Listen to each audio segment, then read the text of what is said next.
Hey everybody, today is Terrific Tuesdays. Woo! And we're excited because this is the last Tuesday of 2024. Yeah. We've got many new Tuesdays in 2025, but today's a special edition of Terrific Tuesdays, the third one in December, because we have some things that are dear to our heart that we'd like to share with you. Yeah, that's right. We were recently at a leadership conference with the Alliance in Greece, Yeah. talking about what matters. Yeah. And truly, we learned a lot in that conference, and then we're able to take advantage and skip on over to the Netherlands with one of our daughters, and then on to Germany to visit another one of our daughters. And just had a great time where we focused on heroes of the faith that we wanted to learn more about. Yeah, and so we went to Corrie ten Boom's house, and they said it's packed 8 months beforehand. You can never get in. But we went and we sat outside for 40 minutes and asked them, is there a way we can get in? No, we can't promise anything. But when we got there, they said some people didn't show up and they let us in. Yeah.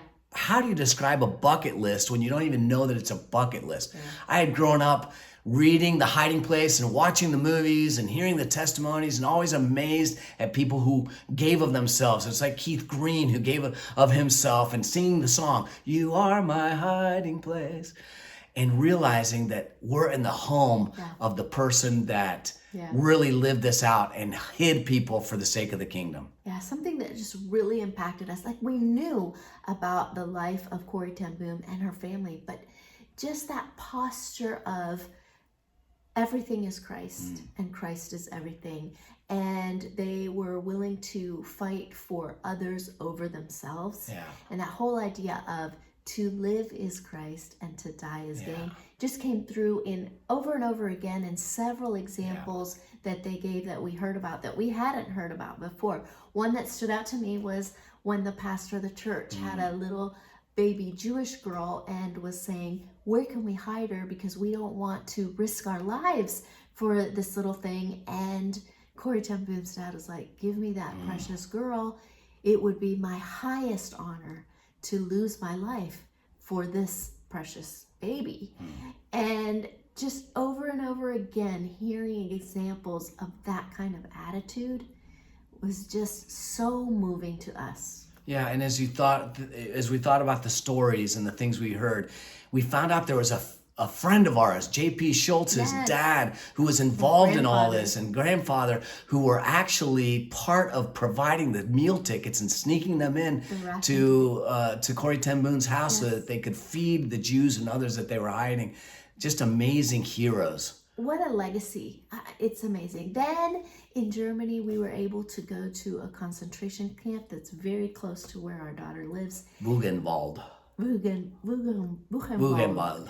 And we were so impacted once again. We wanted to go and honor the victims, the people who had lost so much, who'd been tortured. But more than that, we also found ourselves at the end, anyway, celebrating the people of the resistance.